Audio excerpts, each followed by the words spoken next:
చేస్తాను. Issue of notification February 3rd 2025. Last date of making nominations February 10, 2025. Scrutiny of nominations 11th February. Last date for withdrawal of candidature 13th February. Date of poll 27 to February 27th. Hours of polling 8 AM to 4 PM. Counting of votes మనం March 3rd చేస్తాము. Date before which election shall be completed is March 8th. So ఈ షెడ్యూల్ని ఇప్పుడు release చేయడం జరిగింది today నుంచి model code of conduct కూడా ఈ రోజు నుంచి అమలుకు వస్తున్నాయి. సో మనకు ఈ ఈస్ట్ వెస్ట్ గోదావరి సంబంధించిన ఆర్ఓ కలెక్టర్ ఏలూరుని మనకు నోటిఫికేషన్ వచ్చింది. సో మనమే ఆర్ఓగా ఈ ఎలక్షన్ని చేస్తాము. Total number of polling station is 440. Total number of graduate electors in the constituency 3,15,261 electors మన దగ్గర ఉన్నారు. సో మనకు మొత్తం 6 జిల్లాలు కవర్ అవుతాయి దీంట్లో. Eluru, west Godavari, east Godavari, Alluri Sitaramaraju district, Konaseema and Kakinada, ఈ 6 డిస్ట్రిక్ట్లు దీంట్లో వస్తుంది.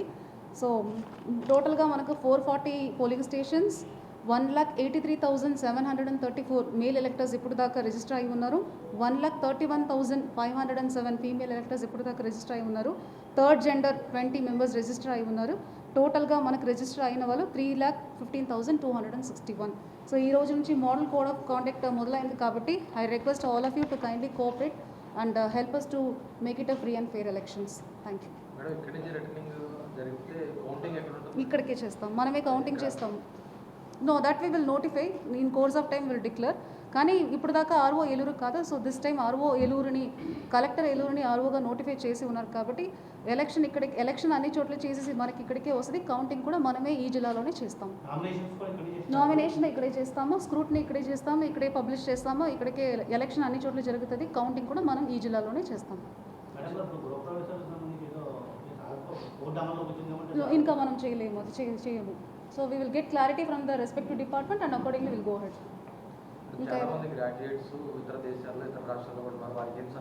సో యాజ్ యూజువల్ మనకు మొన్న చెప్పినట్టు మనం నేషనల్ ఓటర్స్ డేలో కూడా చెప్పినట్టే 1915 చెప్పేసి ఒక నంబర్ ఉంది, ఓటర్ హెల్ప్ లైన్ నంబర్ ఉంది. అది కాకుండా ఆన్లైన్ NBSP పోర్టల్లో కూడా మీరు రిజిస్టర్ చేసుకోవచ్చు. ఇంకా ఎవరైనా గ్రాడ్యుయేట్స్ మిస్ అయి ఉంటే దయచేసి అప్లై చేసుకోండి, ఇంకా టైం ఉంది.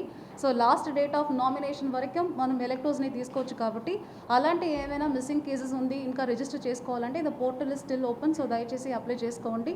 రెండోది, ఇప్పుడు నేను చదివిన ఓటర్స్లో ఎవరైనా ఇన్ఎలిజిబుల్ ఉంటే కూడా మా దృష్టికి తీసుకురండి. ఎలాంటి వైలేషన్స్ ఉంటే కూడా మా దృష్టికి తీసుకురండి. ఇమ్మీడియట్గా అది ఎంక్వైరీ చేసేసి నెసెసరీ యాక్షన్ తీసుకుంటాం. చాలా మంది అభ్యర్థులు ఇప్పటికే ప్రచారాలు చేస్తున్నారు. కోడ్ అమల్లోకి వచ్చింది కాబట్టి వారికి ఎలాంటి నిబంధనలు? నో, మోడల్ కోడ్ అని చెప్పేసి ఇప్పుడు డీటెయిల్ గైడ్లైన్స్ మేము ఇవ్వబోతున్నాం. మనకు ఎలక్షన్ కమిషన్ నుంచి కూడా వస్తుంది. సేమ్ మోడల్ కోడ్ని మనకు అన్ని చోట్ల పాటించాల్సింది ఉంటుంది కాబట్టి I request all the elected representatives and all the political members also to strictly follow the model code of conduct. ఎక్కడైనా వైలేషన్ వస్తే మా దృష్టికి తీసుకురండి. కంట్రోల్ రూమ్ కూడా మేము ఎస్టాబ్లిష్ చేస్తాము, అందులో ఇమీడియట్గా యాక్షన్ కూడా తీసుకోబడుతుంది. చేస్తాము. మన ఎలక్షన్కి కావాల్సిన అన్ని సెటప్లు ఇక్కడికి ఉంటుంది. మనకి మీడియా సెల్ ఉంటుంది, మనకి కంట్రోల్ రూమ్ ఉంటుంది. సో అన్ని యాక్షన్ మనం ఇక్కడ నుంచి రిపోర్ట్ పంపించాల్సి ఉంటుంది. సో మన డిఆర్ఓ ఏఆర్ఓ అవుతారు అండ్ పక్క ఉన్న ఆల్ దిస్ 6 డిస్ట్రిక్ట్స్ డిఆర్ఓ తోటి టచ్లో ఉండి నెసెసరీ డాక్యుమెంట్స్ తీసుకోవడం, ఏమైనా కంప్లైంట్స్ వస్తే